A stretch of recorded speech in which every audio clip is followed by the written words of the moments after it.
Hello. Whoa, this thing is really live. I feel like I'm on stage now.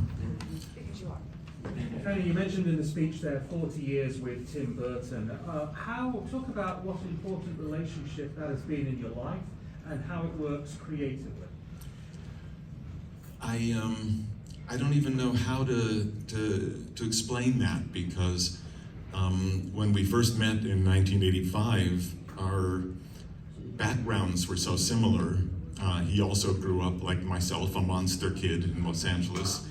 And he didn't seem strange to me at all. He seemed completely normal, as did his films for the next 40 years. So I just think of him something like a brother, really. He's like part of my family in a weird way. I don't really know how to explain it. I love his world. He's given me these amazing opportunities. When you're a composer, you look for those canvases that you could really splash, make a big painting on, and he's given me these canvases, big canvases to work with, and a tremendous amount of artistic freedom over the years to express myself in ways that most directors would never have allowed me to do. So to say that I'm grateful is not enough. When revisiting Beetlejuice, how do you make sure you stay true to the franchise but also add a modern take to it for audiences? It was real easy, because part of the story was in a new direction, and everything I wrote for it was like writing for a fresh movie. And then when Michael Keaton was on screen, it was just right back to this music that I loved writing 35-ish, I don't know how many years ago, whatever it is. I loved doing it then. That was only one of my first movies that I ever did. And I was sad when it was over, because I was like, I'll never get to write this theme again. And that's the problem with so many of Tim's movies. When I finished Edward Scissorhands, when I finished, it's like, I'll never get to write this again.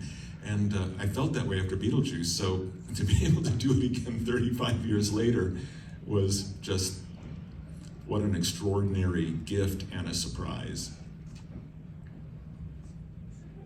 You've been creating new music constantly for decades now.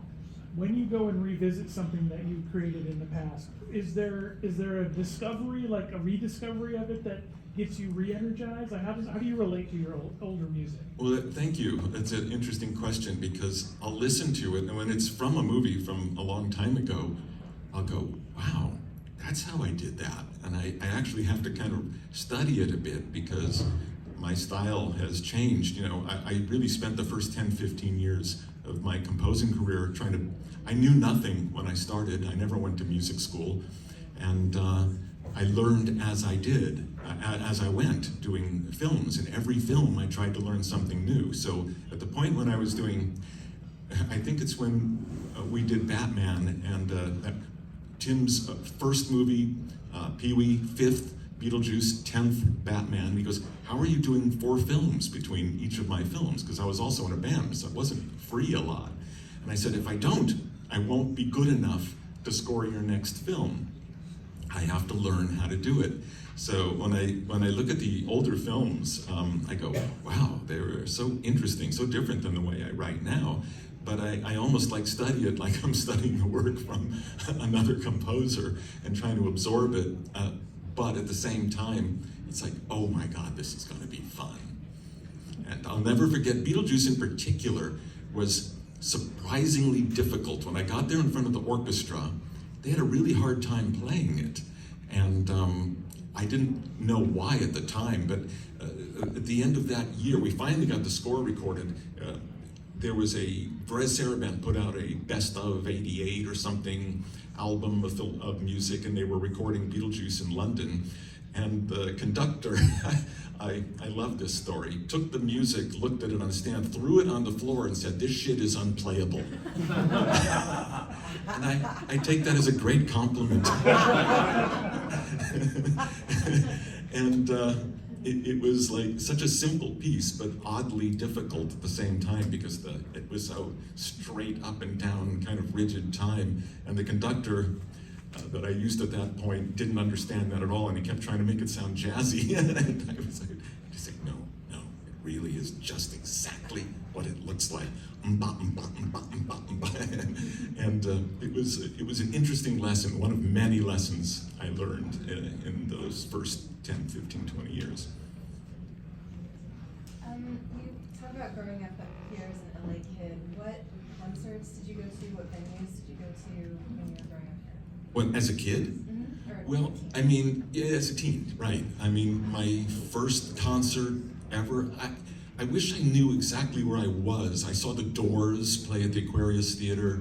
I saw Led Zeppelin, I think was actually my first concert, because I know my mom had to drop me off, and I was really embarrassed about that. You know, you're a teenager going to a rock concert. You don't want people to see your mom dropping you off. And I also, that night, was standing there trying to look cool, and the guy next to me had cigarettes, and I'd never smoked, and I borrowed one. And it's the first and last cigarette I ever smoked in my life. But I saw some great stuff. I saw Jimi Hendrix's last show, and you know, it was an interesting time. I didn't go to a lot of concerts. I couldn't afford to go to a lot of concerts as a young man, but I saw some good stuff. You said your style has changed over the years so much, and you said you had to kind of re-examine yourself from back then. Most artists will go back and critique themselves. What? Most artists, when looking back at previous work, end up critiquing themselves. Is there anything that you found or rediscovered that you actually appreciated about yourself? Well, yeah, when I went to do the 25-year box set of Tim Burton music, it's the first time I'd listened to Pee-wee's Big Adventure in 25 years. And it was interesting. It was so simple and primitive, but I also thought there's a lesson in that for me, because I wouldn't do it different now. But what I did then, I approached differently, and I tried to actually turn that into something that I should remember how I did stuff before I knew a lot more. And so I would actually go back, like with Beetlejuice, with Pee-wee, you know, study and listen and try to learn from it, because I literally knew nothing when I began to do those scores, other than being a fan of film music. So, I mean, my story is the story of a fan getting pulled into the sport. You know, as if Jack Nicholson at a Lakers game was tossed the ball one night and said, you're in the court. And it was kind of like that. Tim asking me to score a movie was more or less like that. I was like, me? I'm a fan, I'm not a composer. But I took fandom to heart and embraced it and became what I am, for better or worse. Well, thank you. Thank you very much.